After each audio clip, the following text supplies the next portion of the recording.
paroisse Saint-Étienne Joseph Emmanuel de Ouéké dans la sous-région F de Sémékbodji. Cette paroisse a célébré un double événement le dimanche 22 octobre 2023. 3 ans de création de la paroisse et 3e fête des moissons. L'événement s'est déroulé avec ferveur. La célébration cultuelle a démarré comme prévu et à l'hôtel. Le privilège était au supérieur Seigneur évangéliste Woli David Amouroué de la paroisse Sœur Saint-Michel de Tanto Centre à Cotonou. Un culte qu'il a conduit avec finesse sous le contrôle des anges de la moisson.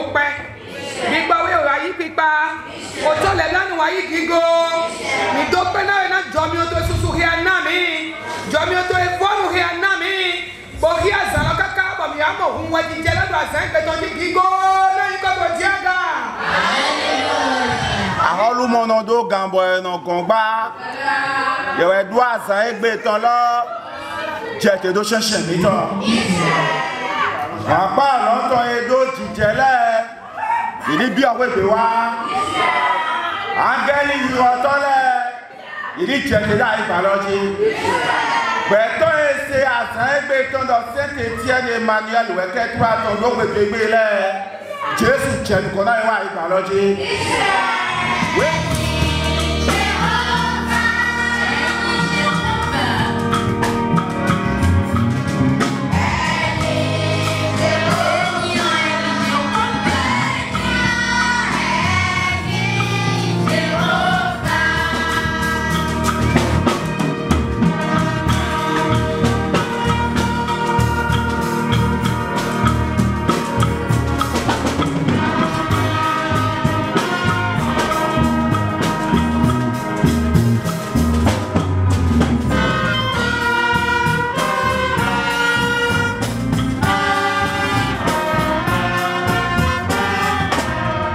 Les chorales animatrices de ce grand jour étaient au nombre de 2. Celle de la paroisse en fête et de Saint-Uriel à Fagbodji, Rwanda. Elles ont bougé le temple, stimulé l'ouverture des écluses pour la descente des chérubins séraphins.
Les rubriques se succédant, l'instant prédication a été couvert par le président de la région de l'Ouémé, le pasteur Apollinaire Nwetowa. Loin de Dieu, avec l'éloquence qu'on lui connaît, a savamment arpenté les deux textes du jour à travers lesquels il a emballé le peuple de Dieu.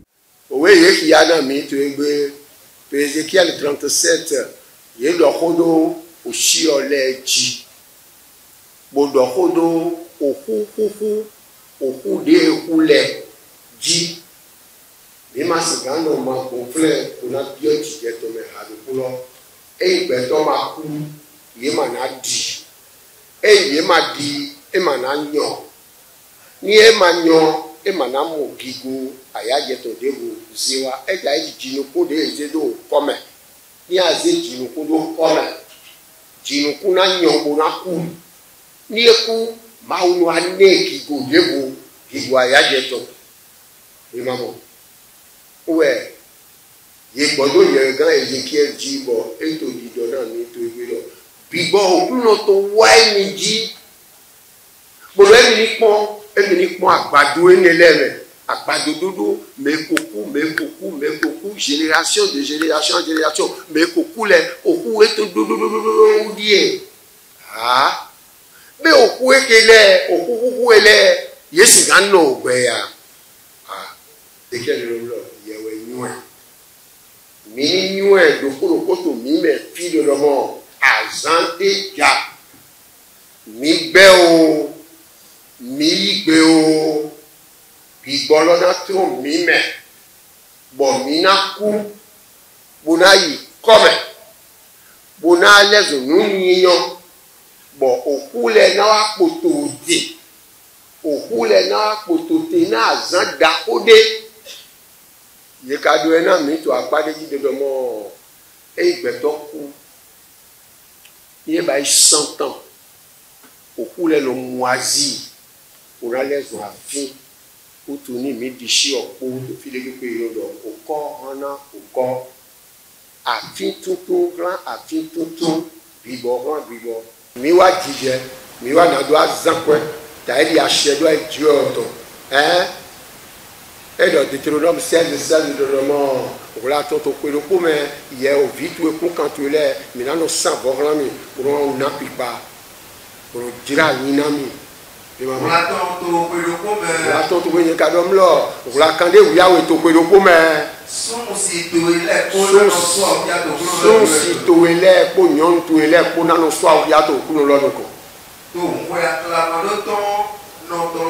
Et puis, et tout dans la institution est bonne. Anano wa, bonano dope le koto, bonano zéo pe d'autres, bon bedo habe, bon zéwa bo yewe no na ku de na we, bo clan we do we, yeso do mo, yeto moyi e na nyona we. Na kan bio we do mo. Be ayi sopi ko do seto na ogbe oklu no tu eto ya. E do lo, huhu akla tu e, do lo konta ototon. Huhu et nous n'y a tout l'air, tout dit donna pour tout dit donna. Mon nom est bon, ouais, ouais, dans mon ami, chapitre 11, verset 24.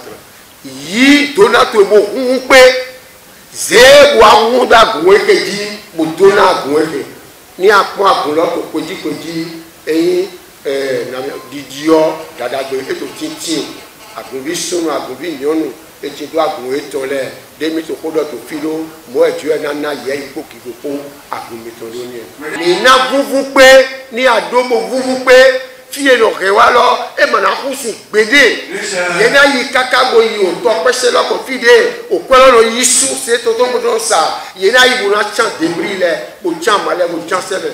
Bon, toi tu n'as aussi ça, des cacago. Les parrains, marraines, présidents et présidentes de fêtes, invités de marque et autres, tous ont témoigné de la grandeur de Dieu et leur reconnaissance à son égard lors des Alagas.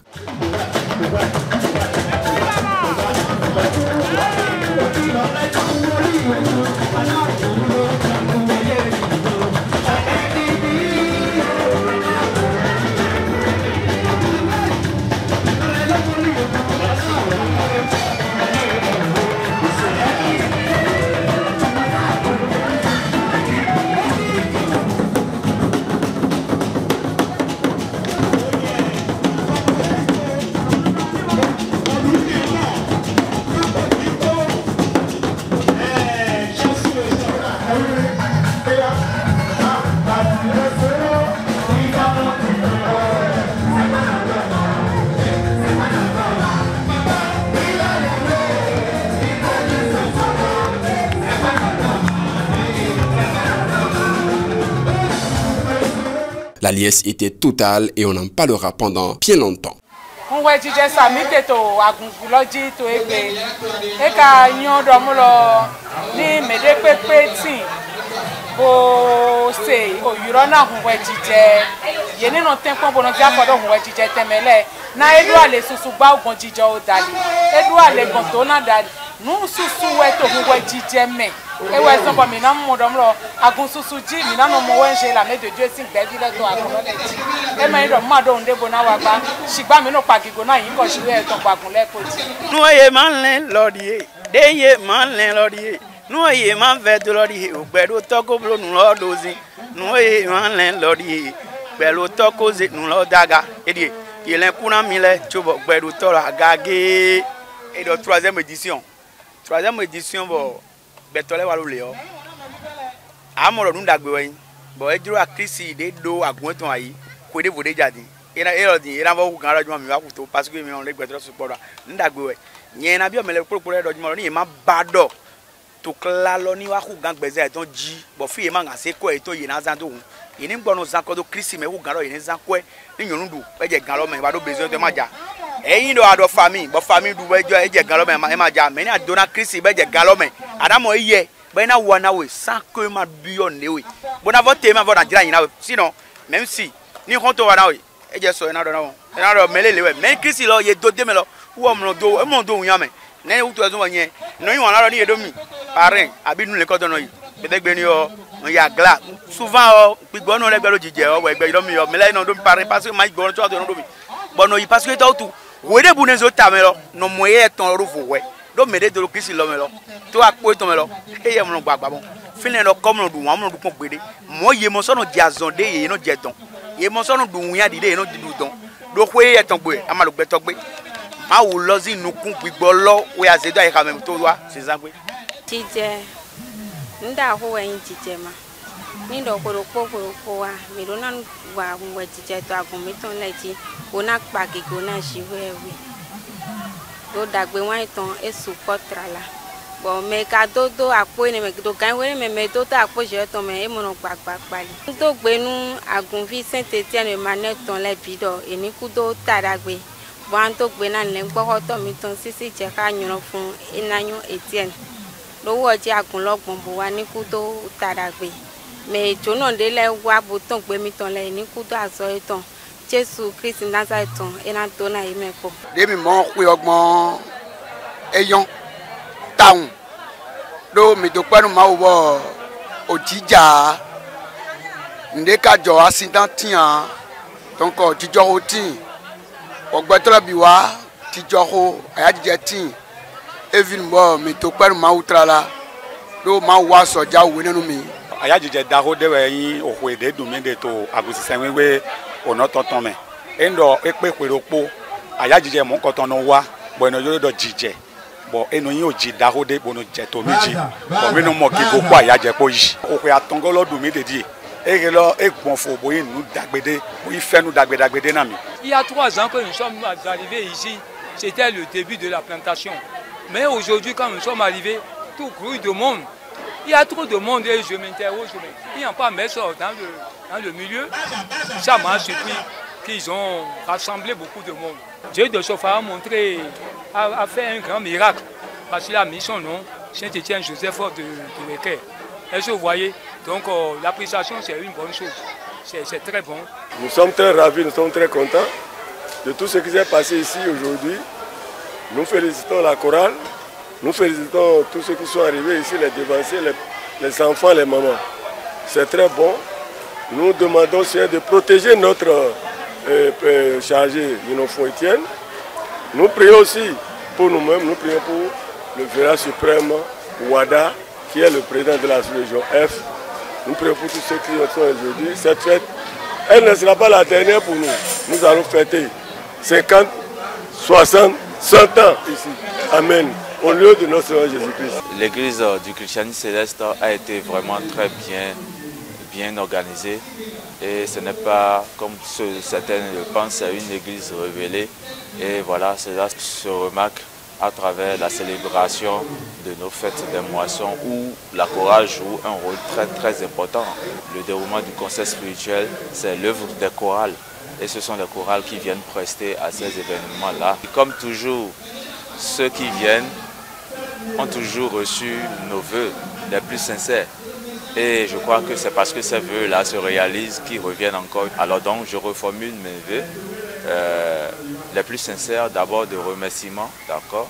Et en plus, je demande tout simplement que les sorties, les diverses sorties de toutes sortes, de tous ceux qui nous ont soutenus de près ou de loin, que ces derniers soient rehaussés suffisamment par le Dieu de Papa Oshofa et que la grâce continue de rester, de demeurer avec chacun de nous tous. La moisson à la paroisse Saint-Étienne Joseph Emmanuel de Oueke, son culte s'est achevé sous de grandes bénédictions, laissant place à la vente de charité au terme de laquelle la bougie de clôture de ce double événement a été achetée par un fidèle de la paroisse. L'édition 2024 s'annonce plus colorée si Dieu le veut.